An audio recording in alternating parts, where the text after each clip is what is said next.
that brings me to Clemson. 9-4 last year. They beat Kentucky in the Gator Bowl. It was a fun game. 38-35, something like that. Yeah. For a second, Dan, for 1 second, I want to do a thought experiment with you, if we could.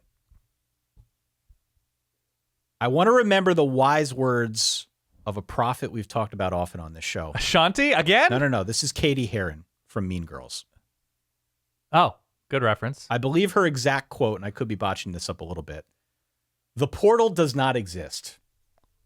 Maybe I got that quote wrong. I'm not sure. But what if the portal did not exist, Dan? Where would we be? Where would we be as a society if the portal did not exist? Yeah.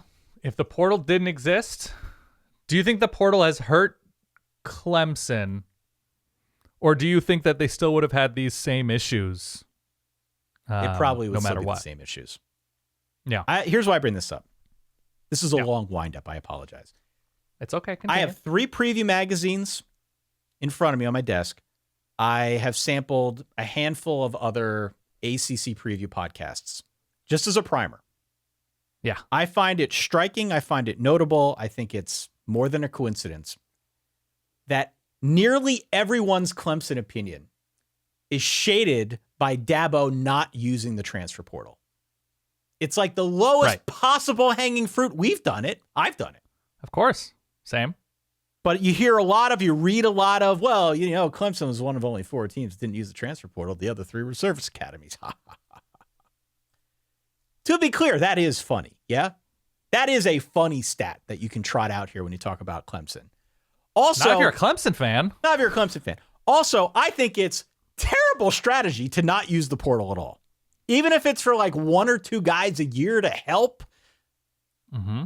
But I also think it's a little short-sighted to base everything on what Dabo didn't do and ignore what he did do. Because I think Clemson will be better. I think he made the team better. Totally separate from the portal with what he's done in the recruiting game. I think Clemson will be better, and I think it's going to be Clemson versus Miami for the ACC title. And I can explain why here the deeper we get into this episode. Okay. We've been saying the same damn things about the Clemson offense for the last couple years. In its heyday, what was the Clemson offense? The Clemson offense worked best when there were good receivers out wide who could win 50-50 balls. That's where the pop came from in the passing game, all right? By comparison, Clemson was near the bottom of college football last year in passes over 20 yards. Defenses did not respect the passing game. They could commit more resources elsewhere. Clemson, by default, ended up being sort of a pickleball team with a lot of short stuff and virtually no explosion, especially in the passing game. They just haven't had those guys. They haven't had T. Higgins out wide that can go up and win those balls and give that passing game a different dimension. Fast forward to this year now. Bunch of guys back on offense, 9 guys back. The 2 players I am most excited about are not back. They are freshmen. They are TJ Moore and Bryant Wesco. 2 blue chip wideouts that they brought in. They were Clemson's top 2 recruits this cycle. Jeremiah Smith, you remember him from Ohio State? He got a lot of love. Sort of as a token freak out wide this recruiting cycle. Go take a look at what TJ Moore did in the Army All-American game. Go take a look at what his comp is on 24/7. By the way, it's T. Higgins. Was his competition Power 5 level corners? It's the Army All-American game, one could assume. I know. Okay. His comp is T. Higgins. Bryant Wesco, another guy. If you go and read what 24/7 had to say about him, it said that he regularly makes, quote, combat catches. I've never heard that before. That's a good phrase. Combat catches? For sure. Yeah, can we use that now? I think so. For sure.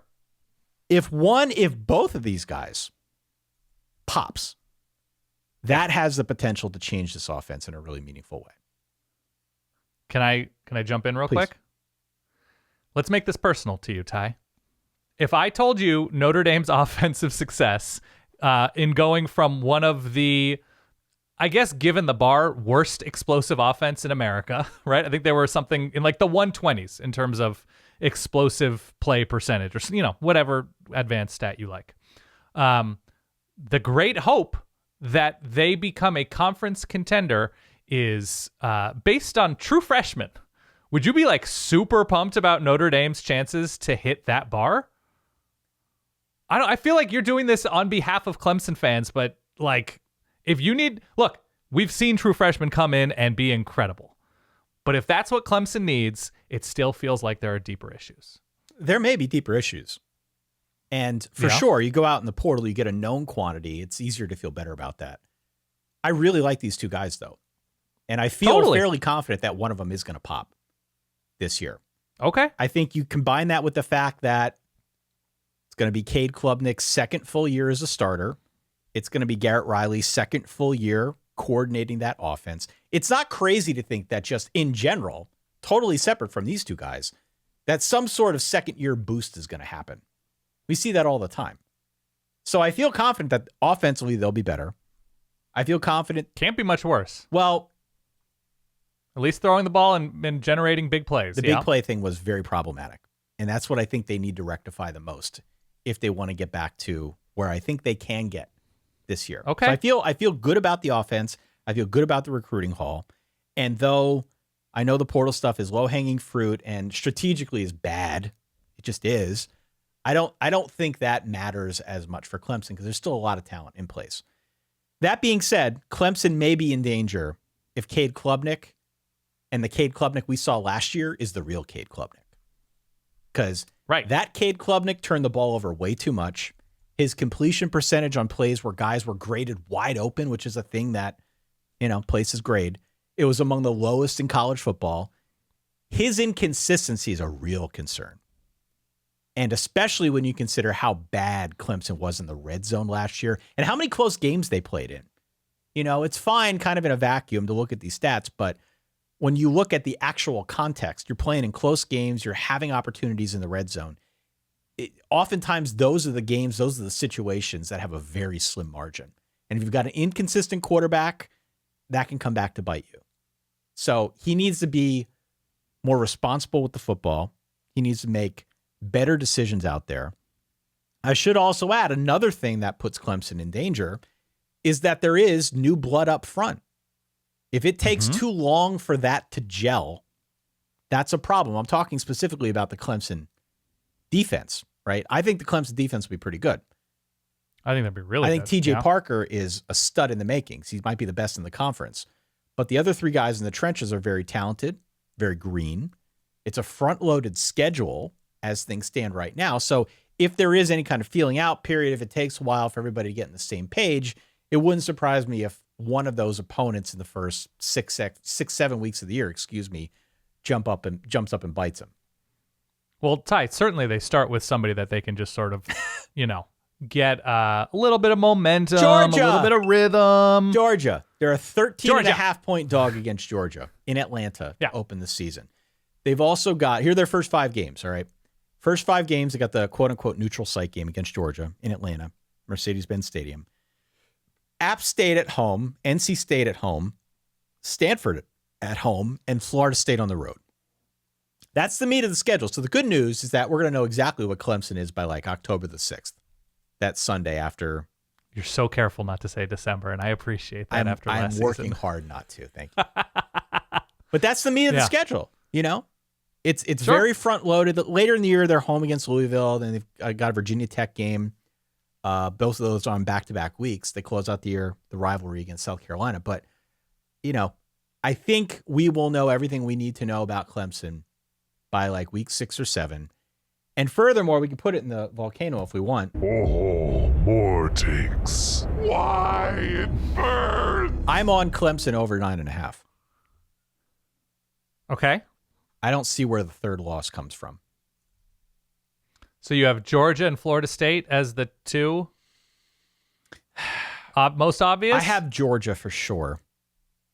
And then somebody else along the way. I think NC State so they lose to NC State last season. That was a CW game.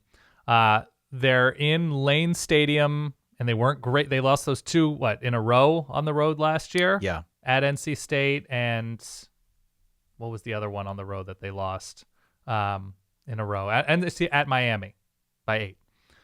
I would say Lane Stadium I don't know what Virginia Tech has surrounding that game, but I don't know. That feels about right. They're at Syracuse the week before Virginia Tech, which could be very tricky. One of the other games. They're going to lose to Georgia. Everybody might lose to Georgia this year. But where is that game? Is that game in Atlanta? Games in Mercedes-Benz Stadium, yeah. Got Mercedes-Benz it. Stadium. One of the other games along the way. I think they finished 10-2, maybe with one conference loss, and that gets them into the ACC title game against Miami. That's where I'm at with Clemson. But give me the over. I'm going to jot this down so I don't. You're jotting down the over with Clemson. You're in. Just like, can I ask you a question? Yeah, please.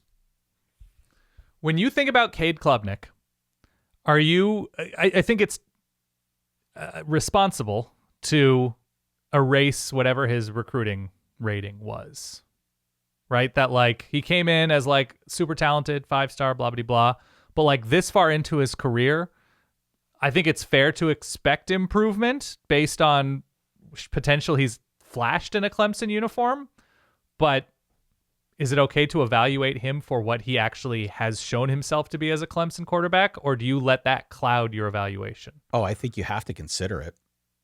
Oh, I see. I think after a year, I'm done. No. What I'm saying is I think you have to consider where he's at currently versus what the recruiting ranking was. Oh, okay. Yeah. Yeah, no, I think we agree on that front. And, I would add more to the point of, will the real Cade Klubnik please stand up? Even if there is improvement, he was really inconsistent last year. And typically, it happens all the time where guys improve on their consistency in an offseason. Another year in an offense, they take a jump forward. So I think he will be better, but I still don't think all the inconsistency is just going to vanish. That generally does not happen. So Some elements of that are going to be here, whether he improves or not. It's just a matter of how much he can get rid of that inconsistency, given the fact that they were in so many close games last year. Red zone offense was a problem. Like, can he improve his consistency in the ways that truly matter and can help get this team to the next level? That's the open question. Here, see, the thing with me with Clemson is based on what this defense returns on all three levels, based on where they were last year, they don't need much on offense to win 10 games. Like the actual like support that this defense needs, like they should, if they're scoring 24 points a game, like in a reverse Brian Ferentz situation, right? Yeah. Or exact Brian Ferentz situation in some ways, that should be plenty. That should be plenty against basically all of the non-Florida State, Georgia, and even still, we don't know what to expect out of this Florida State team. That should be plenty.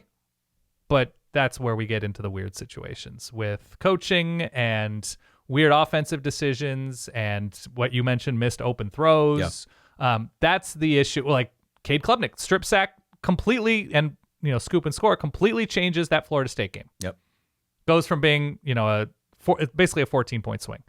So that to me is is Clemson a mature enough team to win everything winnable? Yeah. And I don't see evidence that they are just so buttoned up now and that the freshman receivers will be the difference because, I mean, you look at the list of the receivers they could have brought in to solve this specific issue. A.D. Mitchell and Keon Coleman or Tez Johnson, any of these guys that were huge difference makers for a number of good offenses last year. You can't fully sell me on Clemson has left all of that in the past. Just because, and I reiterate, there are levers out there that can make them better quicker. Yeah. That they're not using. Does not mean that they can't be better at all. I agree. Okay. And that is the thought that I have seen echoed throughout college football preview media. And I agree they should be using the portal. Clemson's a big program. It's a successful program. They put guys in the league. There is a lot to like about the Clemson program. You got to stay current. Yeah. And this is the sport. If they continue down this path and they don't use the portal, we will eventually see little chips falling off of that dynasty. I agree. And look, to your point, sort of, you bring in A.D. Mitchell, right? You bring in Tez Walker, goes to North Carolina, has the weird NCAA stuff. you still need to get them the Still ball. gotta get them the You ball. still need a quarterback to Still get gotta them the get ball. Yeah. And I think the doubter, the Clemson doubter, of which I am not a doubter. I'm a doubter that they can win 11 games, but what I doubt is, or not what I doubt, but what I look at with Clemson is like, they have exclusively succeeded with two of the best modern quarterbacks the sport has seen. So with anything less, are they just merely good? No. Right? That's the question. Like, can they only win with exclusive first-round excellence? And I think that's a fair question right now. I've got Clemson in the ACC title game against Miami.